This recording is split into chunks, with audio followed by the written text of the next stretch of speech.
உலகெல்லாம் பயணம் செய்தும் உண்மையை காணவில்லை. உண்மைக்காக அலைந்த நான் உன்னிடத்தில் வந்தேன் அம்மா. உறவோடு காப்பாற்றி உண்மை காட்ட வேண்டும் அம்மா. உலகம் உன் அன்புக்காக ஏங்கியே தவிக்குதம்மா. உன்னை காண மூவுலகும் துடியாய் துடிக்குதம்மா. உன் சரணம் வணங்கிட உலகெல்லாம் கொதிக்குதம்மா. உளம் இறங்கி அன்பு காட்ட தாமதம் வேண்டாமம்மா. ஓம் அமிர்தீஸ்வரி நமஹ. ஓம் நம சிவாயா. இன்னைக்கு அருள்மொழிகள்ல என்ன பார்க்க போறோம் அப்படின்னா, என்னைக்கு தேதி ஞாபகம் இருக்கா? வியாழக்கிழமையில இருக்கும், 19ஆம் தேதி. ஸோ எல்லாரும் நம்ம இப்ப வேன்ல அம்மா கூட கன்னியாகுமரி போயிட்டு இருக்கோம். ஸோ நம்ம இப்பெல்லாம் டிராவல்ல இருக்கோம். ஸோ கன்னியாகுமரி டிராவல் எப்படி இருக்குன்னு சொல்லிட்டு அம்மா சொல்லி கொடுத்தாங்க. டிராவல் எப்படி இருக்கணும்? இது ஒரு ஆத்மாக்கான பயணமா இருக்கணும். ரொம்ப பேசாதீங்க, நாமஜபம் சொல்லுங்க, கடவுளை பத்தி அதிகமா நினைங்க. அன்பு, இந்த நேரத்துல தான் உங்களுக்கு அன்பு, சகிப்புத்தன்மை, இந்த மாதிரி நல்ல குணங்கள்லாம் உங்களுக்கு இந்த டைம்ல தான் கண்டிப்பா வரணும். அதை நீங்க அதிகரிக்கணும்னு அம்மா சொன்னாங்க. 3 விஷயம் சொன்னாங்க: அன்பு, பொறுமை, சகிப்புத்தன்மை. இந்த பயணத்துல உங்களுக்கு நிறைய டெஸ்ட் வரும். அதாவது நமக்கு பிடிச்ச ஒரு இடத்துல இருந்து அமைதியா இருக்கிறது வேற, பிடிக்காத ஒரு இடத்துல இருந்தாலும் அமைதியா இருக்கணுமா. அதுதான் உண்மையான ஆன்மீக முன்னேற்றம் அப்படின்னு சொல்லியிருந்தாங்க இல்லையா? இப்போ அதே பயணத்துல என்ன சம்பவம் நடக்குதுன்னு பார்க்கலாம். ஸோ நேற்று கஜானனம் பாட்டு பாடிக்கிட்டே போயிட்டு இருக்காங்க. இப்போ என்ன நடக்குதுன்னு பார்க்கலாம். காலை நேரம் 11 மணி. பஸ் மெதுவாக நகர துவங்கியது. பக்தர்கள் தொடர்ந்து பாடிக்கொண்டே இருந்தனர். எல்லோரும் மனதில் உற்சாகமும் மகிழ்ச்சியும் பொங்கியது. ஓகே, அதாவது நேத்து என்ன பார்த்தோம் அப்படின்னா, பஸ்ல ஏறி உட்கார்ந்து அம்மா சொன்ன அட்வைஸ பார்த்தோம். பஸ் கிளம்பவே இல்லையா, இப்பதான் பஸ் புறப்படுது. சோ காலை நேரம் 11 மணி. காலை 11 மணி. பஸ் மெதுவாக நகர துவங்கியது. பக்தர்கள் தொடர்ந்து பாடிக்கொண்டே இருந்தனர். எல்லோர் மனதிலும் உற்சாகமும் மகிழ்ச்சியும் பொங்கியது. எல்லோரும் ஆனந்தமாக இருந்தனர். அம்மாவின் உபதேசங்கள் பக்தர்கள் மனதில் ஒரு சிறந்த புனித பயணத்திற்கான சீரிய மனநிலையையும் அதை கடைபிடிக்கும் வலிமை ஆழமான பதித்து விட்டது போல இருந்தது. ஓகேவா? பெரும்பாலானவர்கள் உல்லாச பயணம் என்பது தன்னுடைய அன்றாட வாழ்க்கையில் ஏற்படும் மன சலிப்பையும் சோர்வையும் போக்குவதற்கான நேரமாகவும், உடம்பிற்கும் மனதிற்கும் உல்லாசம் தரும் இன்பங்களை முடிந்த அளவு அனுபவிப்பதற்கு ஒரு வாய்ப்பாகவும் அமைகிறது. அதாவது நிறைய பேருக்கு, பெரும்பாலும் மக்கள்லாம் எப்படி எடுத்துக்கிறாங்க, தன்னுடைய இத்தனை நாள் நம்ம வேலை செஞ்ச அந்த களைப்பெல்லாம் போக்குறதுக்காக உல்லாசமா ஒரு மன மகிழ்ச்சி, உடலுக்கும் ஒரு நிம்மதி அப்படின்ற மாதிரிதான் போவாங்க. அப்போது மனிதர்கள் தங்களுக்கு விருப்பமானதை உண்டு குடித்து தங்கள் மனம் விரும்பும் காரியங்களை செய்து மகிழ்ச்சியாக இருக்க முயல்கிறார்கள். ஸோ இந்த மாதிரி டூர் போறவங்க என்ன பண்ணுவாங்க, பிடிச்சதை சாப்பிட்டு, கரெக்டா பிடிச்சதை சாப்பிட்டு, அவங்களுக்கு பிடிச்சதை குடிச்சுக்கிட்டு, அவங்களுக்கு பிடிச்சது, அதாவது நானென்ற தன்மையில எனக்குன்னு இருக்கக்கூடிய அந்த சுகங்களை அனுபவிப்பாங்க. தன்னுடைய கவலைகள், சிக்கல்கள், வேதனைகள் அனைத்தையும் அந்த நேரத்தில் மறந்துவிட விரும்புவார்கள். இதற்கு பொருள்களின் உதவியை நாடுவார்கள். ஓகேவா? சோ அவங்களுடைய கவலையெல்லாம் மறக்கிறதுக்கு என்னென்ன ஆனந்தத்துல ஈடுபட முடியுமோ எல்லாத்தையும் பண்ணுவாங்க. அதற்கு அவங்களுக்கு பொருள் உதவி தேவைப்படும். ஓகேவா? நம்ம காசு அதெல்லாம் சொல்றாங்க. அந்த பொருட்கள் அவர்களுக்கு சந்தோஷம் தரும் என்று நம்புவார்கள். ஆம், இவற்றின் மூலம் அவர்கள் தங்கள் கவலைகளையும் வேதனைகளையும் கொஞ்ச நேரத்தில் மறந்து போவார்கள். ஆனால் பயணம் முடிந்து வீடு திரும்பி பழைய வேலைகளில் ஈடுபட்டு முன் போலவே துன்பத்திலும் துயரத்திலும் சிக்கி வேதனை அடைவார்கள். அது மட்டுமல்ல, அந்த பயணங்களில் அளவுக்கு அதிகமான உலக சுகங்களில் மூழ்கி தங்கள் ஆற்றல் அனைத்தையும் இழந்துவிட்டு இப்பொழுது அன்றாட வேலைகளை சரிவர செய்ய முடியாமல் மேலும் வேதனைப்படுவார்கள். மீள முடியாத இந்த சுழற்சியில் சிக்கிக்கொண்டு முனைவிட நிலைமை மோசமாகி அழிவை நோக்கி வேகமாக செல்வார்கள். ஸோ என்னன்னா, நார்மலாவே இப்போ டூருக்கு போறவங்க ரொம்ப ஹாப்பியா போவாங்க. ஆனா ரிட்டர்ன் வரும்போது அவங்க எப்படி இருப்பாங்க? ஸோ அவங்களுடைய அந்த ஆசையெல்லாம் அங்கே தீர்த்துட்டு நாளைக்கு திரும்பவும் நம்ம ஸ்கூலுக்கு போகணும், திரும்பவும் வேலைக்கு போகணும்னு வரும்போது அப்படியே வாழ்க்கையில் எதையும் இழந்த மாதிரியும் ஒரு ஃபீல் இருக்கும். கரெக்டாக அன்னைக்கு நான் பார்த்தேன், நம்ம ஆல்ரெடி அருள்மொழிகளை சொல்லியிருப்போம். இந்த மாதிரி ஆசிரமம் போயிட்டு நான் ரிட்டர்ன் வரும்போது அப்படியே அவ்வளோ ஹாப்பியாக சீட்டெல்லாம் விளையாடிக்கிட்டு ரொம்ப ஜாலியாக வந்துட்டு இருந்தாங்க. அது அவங்களுடைய பாவம், அது நம்ம ஏதோ தப்பு சொல்ல முடியாது, அவங்களுக்கு பிடிச்சிருக்கு, ஓகே விளையாடிட்டு இருக்காங்க. ஆனால் ஒரு ஸ்டேஜில் எல்லாரும் அமைதியாயிட்டாங்க. என்னன்னு பார்த்தா, நாளைக்கு வேலைக்கு போகணும், நாளைக்கு ஸ்கூல் இருக்குது, அது அவங்களுக்கு வந்து ஒரு சந்தோஷமே தரல பார்த்தீங்களா. ஆனால் நம்மளுடைய வாழ்க்கை அப்படி இல்லை. நம்ம கடவுளோட தினம் தினம் இருக்கும். கடவுளோட ட்ராவல் பண்ணுறதுனால ஒவ்வொரு நாளும் உற்சாகமாக சந்தோஷமாக. இப்போ அம்மாவுடைய நம்ம வாழ்க்கை வரலாறு போட்டோம் இல்லையா, அதெல்லாம் எடிட் பண்ணும்போது இதை விட ஆனந்தத்தை நான் எங்கே போய் அனுபவிக்கிறதுன்ற அளவுக்கு இருந்தது. அவ்வளோ ஆசையாக நம்ம அம்மா மேலே இருக்கிற பக்தியை வந்து காட்டணும் காட்டணும் காட்டணும், பியூரா இருக்கணும், அழகா இருக்கணும். சத்தியமே என் கிருஷ்ணா தான் அதை எடிட் பண்ணது. அப்போ அது வந்து எவ்வளவு உல்லாசமா இருக்கு தெரியுமா. அந்த வேலை முடிஞ்சிருச்சு. ஆனா நம்மளுக்கு கவலை வந்ததா இல்ல, அடுத்தது நம்ம என்ன பண்ணலாம், அம்மாக்காக என்ன பண்ணலாம், அம்மா செல்லத்துக்காக நம்ம இன்னும் என்ன பண்ணலாம். அந்த உற்சாகம் ஆன்மீகத்துல இருக்கும் போது அது ஆட்டோமேட்டிக்கா வருது பாருங்களேன். பிடிச்சு பிடிச்சு ஒவ்வொரு விஷயத்தையும் நம்ம பிடிச்சு செய்யறோம். கரெக்டா. இவங்களாம் பொருள் சம்பாதிக்கிறதுக்காக கஷ்டப்பிடிக்காத ஒரு வேலைக்கு போயிட்டு, ஆனா ஆன்மீகத்துல அப்படி கிடையாது பாருங்க. நம்ம ஒவ்வொரு நிமிஷமும் இறைவன் அடையணுன்றதுக்காக ஆசாசியா எவ்வளவு விஷயங்கள் செய்யறோம். ஸோ அதுதான். அடுத்தது பாருங்க, இந்த பயணமும் ஒரு உல்லாச பயணம் போன்றே இருந்தது. ஆனால் இது ஒரு சத்குருவின் ஆத்மானுபூதி பெற்ற ஒருவரின் தலைமையில் நடைபெற ஆன்மீக உல்லாச பயணம். சோ நம்மளும் பயணம் தான் பண்றோம், உல்லாச பயணம் தான். ஆனா இது ஒரு சத்குரு கூட போற பயணம். எவ்வளவு சந்தோஷமா இருக்கலாம், நம்ம தான் கூட போறோம். ஓகே, இத்தகைய தலைவருக்கு ஒரு புண்ணிய ஸ்தலத்தை பயணத்திற்கு தேர்ந்தெடுக்க வேண்டும் என்று அவசியம் இல்லை. ஆமாலையா, அன்னைக்கே சொன்னாங்க, நம்ம வந்து கோயிலா சுத்தம் நம்ம அவசியமே கிடையாது. நம்ம வந்து சத்குருவை நாடுனா போதும். அப்ப அவ்வளவு பெரிய குருவுக்கு வந்து இந்த மாதிரி கோவில் போகணும்னு அவசியம் கிடையாது. எந்த மாதிரி புண்ணிய ஸ்தலத்தை தேர்ந்தெடுக்கணும்னு அவசியம் கிடையாது. ஒரு மகாத்மா ஆன்மீக அலைகளை தான் எங்கிருந்தாலும் தன்னை சுற்றி பரப்பிக் கொண்டே இருப்பார்கள். அது எந்த இடமாக இருந்தாலும் அவரை சுற்றி இருப்பவர்கள் அதில் மூழ்கியபடியே இருப்பார்கள்.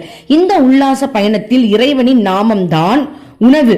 சாதாரண உல்லாச பயணத்தில் மக்கள் வெளிப்பொருட்களில் மகிழ்ச்சியை அனுபவிப்பார்கள். வெளிப்பொருட்களை தங்களது மகிழ்ச்சிக்கும் மன திருப்திக்கும் பயன்படுத்தி தங்களுக்குள் இருக்கும் ஆக்க சக்தி அனைத்தையும் வற்ற வைத்துக் கொள்வார்கள். ஆனால் ஆன்மீகத்தை நாடுபவர்களோ எல்லா மகிழ்ச்சிகளுக்கும் ஆதாரமாக தங்கள் சொந்த ஆத்மாவில் இருந்து தங்களுக்கு வேண்டிய சக்தி அனைத்தையும் காப்பாற்றி புது தெம்போடு விளங்குவார்கள். சாதாரண மக்கள் உலக சுகங்களில் படியில் சிக்கி கீழே விழுந்து ஒரு பயனற்ற வாழ்க்கையை வாழ்ந்து தங்கள் வாழ்க்கையை முடித்துக் கொள்வார்கள். ஆனால் ஆன்மீக சாதகர்கள் வாழ்வில் உயரும் வாய்ப்பை பெறுவார்கள். அவர்கள் அழியாத அமரத்துவ நிலைக்கு சென்று பரமானந்தத்தை அனுபவிப்பார்கள். ஸோ இதோட முடிக்கிறாங்க. என்ன அப்படின்னா, உங்களுக்கு புரியுதுலையா அவங்க என்ன சொல்றாங்கன்னு. ஸோ நம்மளுடைய பயணம் வந்து அவங்களுக்கு இருக்கிற மாதிரிலாம் இருக்காது. அவங்க வந்து சில விஷயங்களை இழப்பாங்க. நம்ம வந்து நிறைய விஷயங்களை இதுல வந்து நம்ம வந்து பெனிஃபிட்டா அடைவோம், பரமானந்தத்துக்கு நம்ம போயிடுவோம் அப்படின்னு சொல்றாங்க. வாழ்க்கை ஒரு உல்லாச பயணம் போன்றது. பாருங்க, வாழ்க்கையே உல்லாச பயணம் தான். அப்படித்தானே? இதுல எத்தனை பேருக்கு அந்த மாதிரி இருக்கு? கண்டிப்பா நம்ம எல்லாருக்குமே அப்படிதான் இருக்கும். அம்மா கூட இருக்கிறவங்க எல்லாருக்குமே அப்படிதான் இருக்கும். பாருங்க, வாழ்க்கை ஒரு உல்லாச பயணம் போன்றது. இதில் 2 இடங்களுக்கு நாம் உல்லாச பயணம் போகலாம். ஒரு இடம் அழகானது, கவர்ச்சிகரமானது. அது புலன்கள் இன்பத்தை அளிக்கிறது. பாருங்க, அது புலன்களுக்கு இன்பம் அளிக்கிறது. புரியுதா? அதாவது வாழ்க்கையும் உல்லாச பயணம் தான். அதுல 2 விஷயம் எடுத்துக்கலாம் அப்படின்னு சொல்றாங்க. ஒண்ணு, புலனுக்கு இன்பம் அளிக்கிறது, அதன் மூலம் வெளி உலகத்தை அனுபவிக்கலாம். ஆனால் இந்த இடம் மாபெரும் மனக்குழப்பத்தையே நம் மனதிற்கு பரிசாக தரும். நாம் உல்லாச பயணம் போகக்கூடிய மற்றொரு இடம் அதை அத்தனை கவர்ச்சிகரமானது அல்ல, வெளியில் அந்த அளவுக்கு அழகானதும் அல்ல. ஆனால் நமக்குள் அது பேரானந்தத்தையும் அமைதியையும் நிறைக்கிறது. இந்த 2இல் எதை வேண்டுமானாலும் நாம் தேர்ந்தெடுக்கலாம். சாதாரண மக்கள் ஆன்மீகவாதிகளுக்கு இன்பத்தை தான் தேடுகின்றனர். பாருங்க, சாதாரண மக்களும் ஆன்மீகவாதிகளும் இன்பத்தை தான் தேடுகின்றார்கள். தற்காலிகமான சுவையை தந்து பிறகு தீராத துன்பத்தில் நம்மை கொண்டு சேர்க்கும் உலக சுகமோ, அல்லது முதலில் பல சோதனைகளை தந்து அவைகளை தாங்கி நம் அடையும் அழியாத பேரின்பமோ, இந்த 2இல் எதை வேண்டுமானாலும் நாம் தேர்ந்தெடுத்துக் கொள்ளலாம். ஒரு இன்பத்தை நமக்கு உள்ளேயே அடையலாம். மற்றது வெளிப்பொருட்களை சார்ந்து உள்ளது. ஒரு இன்பம் அழியாத பேரின்பம், மற்றொரு தற்காலிகமானது. ஸோ நீங்க தான் தேர்ந்தெடுக்கணும்னு சொல்றாங்க. அதாவது எல்லாருமே சுகத்தை தேடி தான் அலைகிறாங்க. சில பேர் வந்து புலன் இன்பத்திற்கான சுகங்களை தேடுறாங்க, சில பேர் வந்து நிரந்தரமான பேரானந்தத்தை அனுபவிக்க தேடுறாங்க. அதுதான் ஆன்மீகம். ஸோ ஸ்டார்டிங்ல தடை வந்தாலும் போக போக ஆன்மீகத்துல நம்ம அடையிற சுகம் இருக்கு, அது வேற லெவல். இப்போ எக்ஸாம்பிள் சொல்லணும்னா, நான் உண்மையா சொல்றேன்ப்பா, இது வரைக்கும் நான் பார்த்த வரைக்கும் அம்மா கூட ஆசிரமத்தில் தங்குறாங்க தெரியுமா, அவங்க அம்மா கூட இருக்கிறதுனாலயே அவ்வளோ ஆற்றல், அவங்களுக்கு அவ்வளோ ஆற்றல். ஒவ்வொருத்தரும் ஒவ்வொரு விதத்தில் இருப்பாங்க. நம்ம வந்து அவங்கள வந்து இவங்க இப்படி தான் நம்ம கெஸ் பண்ணவே முடியாது. அவ்வளோ சுறுசுறுப்பு, அவ்வளோ வேலை, அவ்வளோ தெளிவு.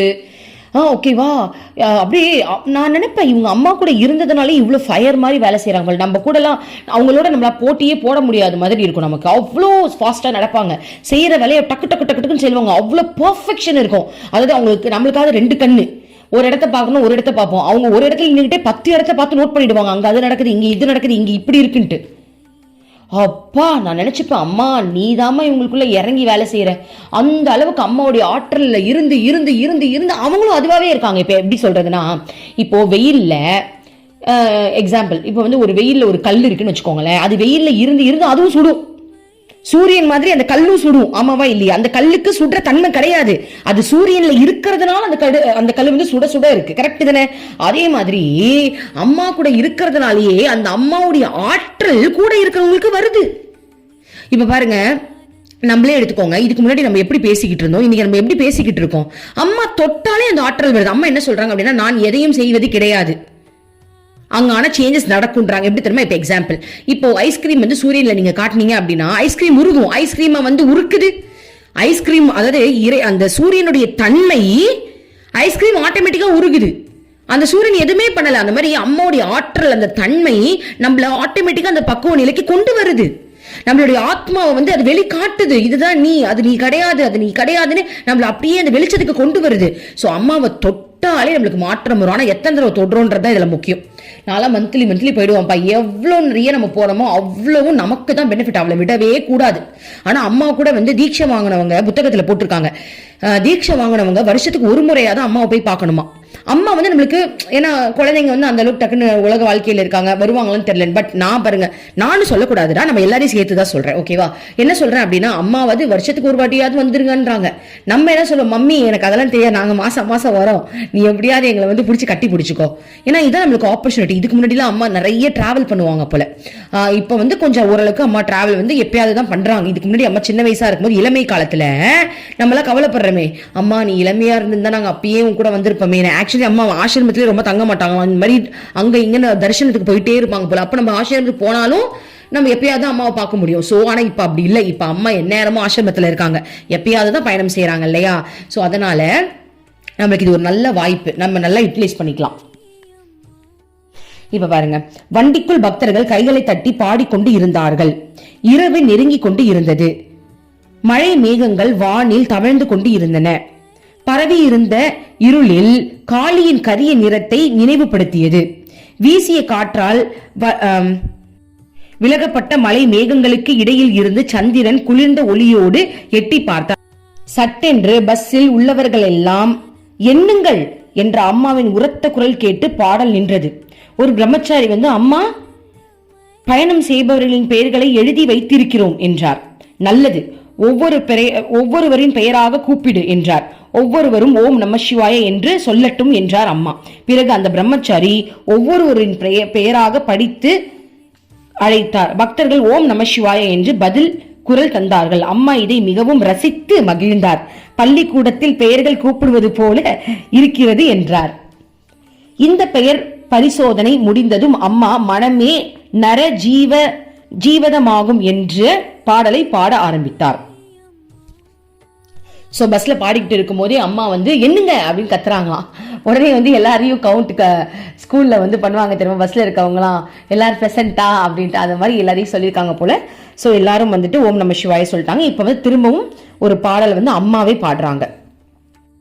மனமே மனித வாழ்வு என்னும் வயல் வெளி வறந்து உள்ளது ஒரு பொழுதும் உழவு இல்லாமல் தரிசாக மாறி மாறியுள்ளது.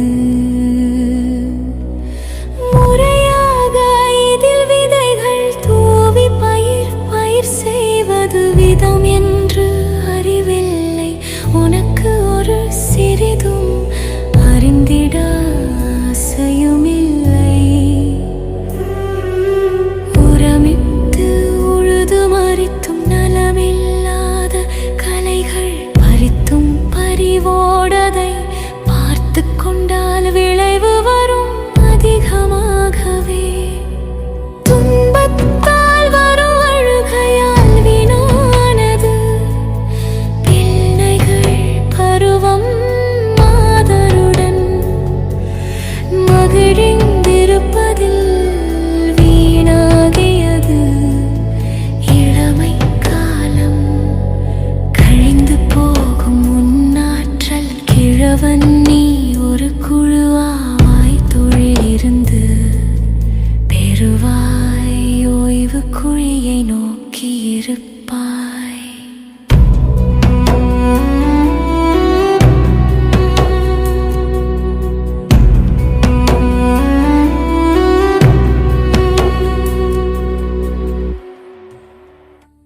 பாடலை அம்மா தொடர்ந்து பாடிக்கொண்டு இருந்தார். மழை மேகங்கள் கொஞ்சம் கொஞ்சமாக மறைந்தன. வானமும் பூமியும் சந்திரன் கதிரொளியால் ஒளி பெற்று திகழ்ந்தது. தனக்குள்ளே உள்ள தெய்வீகத்தின் மூழ்கியபடி அம்மாவின் கண்கள் வெள்ளி வானத்தில் நிலைத்து நிற்க ராதா ரமணா என்ற பாடலை பாடினார். ராதா ரமணா என் இதயநாதா, துன்ப நாசகா என் துணைவா, என் மனமதில் குடியிருப்பது சின்மயானாகிய நீ அல்லவா. ஓகேவா? சரி, இப்ப அடுத்தது பாருங்க. 1984 ஏப்ரல் மாதம் 20 வெள்ளிக்கிழமை. ஓகேவா? சோ நேத்து எல்லாம் பஸ்ல டிராவல் பண்ணிட்டு இருந்தாங்க. இன்னைக்கு வெள்ளிக்கிழமை என்ன நடக்குதுன்னு பார்க்கலாம். மறுநாள் காலை 5 மணி அளவில் அம்மாவும் பக்தர்களும் சென்ற பஸ் கன்னியாகுமரியை அடைந்தது.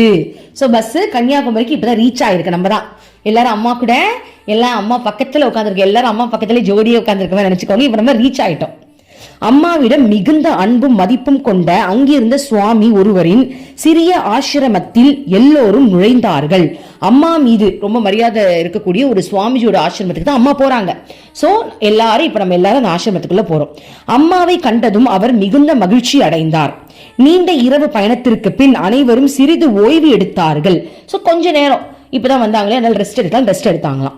6 மணிக்கு எல்லோரும் மற்றொரு விடுதிக்கு சென்று தங்குவதற்கு வாடகை அறைகள் எடுத்தனர்.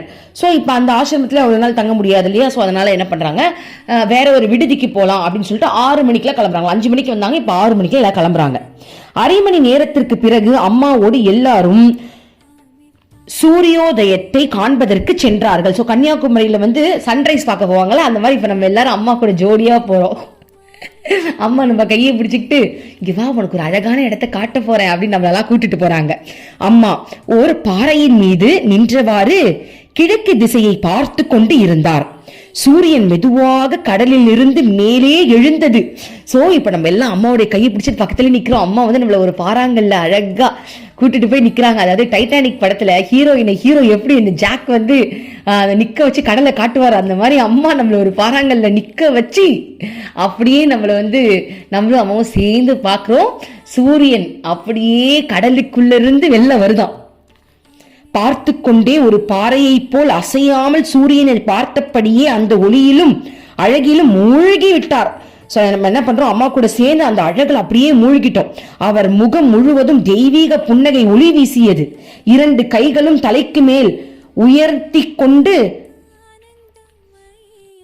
வந்திக்குன்னேன் என்னும் பாடலை பாட துவங்கினார்.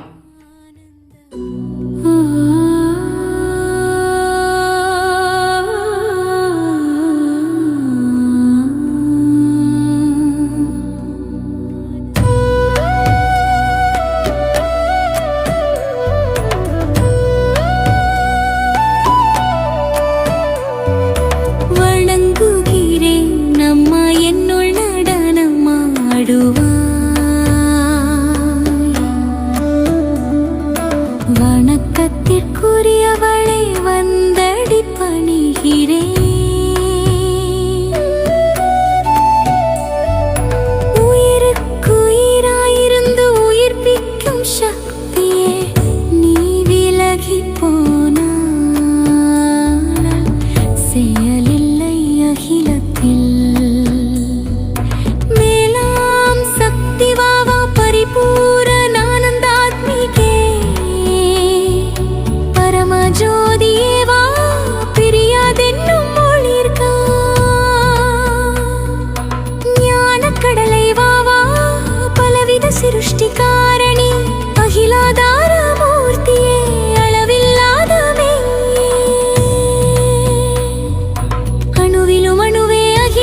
வசிப்பவளே வா வா கோடி சூரிய ஒளியே என்னுள் வாழும் அம்பியே அடியே முன்னில் இளையிக்க அம்மா நீயே அடைக்கலம் அமிர்த ஜோதி மையமே ஆனந்த கடலே உன்னில் மனது இனித்து இழைக்க துணை செய்க நிர்மலமே நிற்குணமே அனுதினம் வணங்குகிறேன் தீனதயாபரி எனது கவலை அகற்றுக அறிவின் அறிவே மெய்யே அபயப்பிரதாயினி சிவே அறியும் அறிவில்லே நம்ம குண்டலினி சக்தி சந்தேகம் அகற்றி சங்கரி நீ வரவேணும் பேயாக்காதே என்னை அம்மா நீயே கதி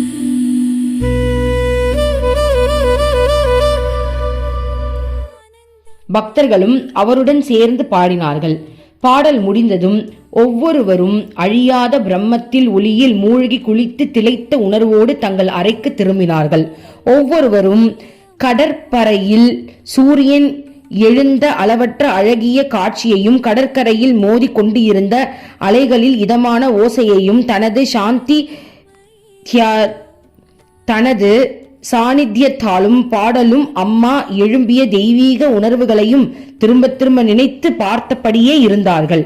கடலின் அழகும் அதன் கவர்ச்சியும் என்னதான் முயன்றாலும் எந்த வார்த்தைகளை பயன்படுத்தினாலும் முழுமையாக வெளிப்படுத்த முடியாததாக இருந்தது. ஓகேவா? ஸோ இப்போ என்ன பார்த்து முடிச்சிருக்கோம் அப்படின்னா, எல்லாரும் கன்னியாகுமரி பயணம் எப்படி இருந்தது, அம்மா என்னென்ன உபதேசங்கள் சொன்னாங்க, அப்புறம் வந்ததுக்கப்புறம் எங்கே வந்து ஸ்டே பண்ணியிருக்காங்க, வந்த உடனே சூரியனை சன்ரைஸ் பார்த்தாங்க அப்படின்னு பார்த்தோமா. ஸோ இப்போ இதோட இது முடியுது. அடுத்தது குரு பிரசாதம்னு சொல்லிட்டு நாளைக்கு பார்க்கலாம். ஓம் அமிர்தீஷ நமஹ. ஓம் நம சிவாயா. மனமே உனக்கு சொந்தம் ஒருவரும் இல்லை என்ற உண்மையை ஒரு நாளும் நீ மறந்திடாதே.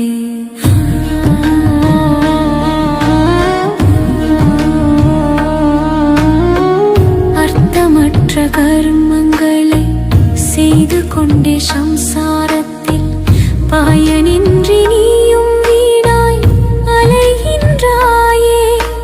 காயமது மாயமதனை சவம் என்று உணர்ந்து கொண்டு சத்தியத்தை அறிந்திட நாம் வழி தேடுவோம். நிலையில்லா உலகினை நிஜமென்று எண்ணிடாதே, மெய்ப்பொருளா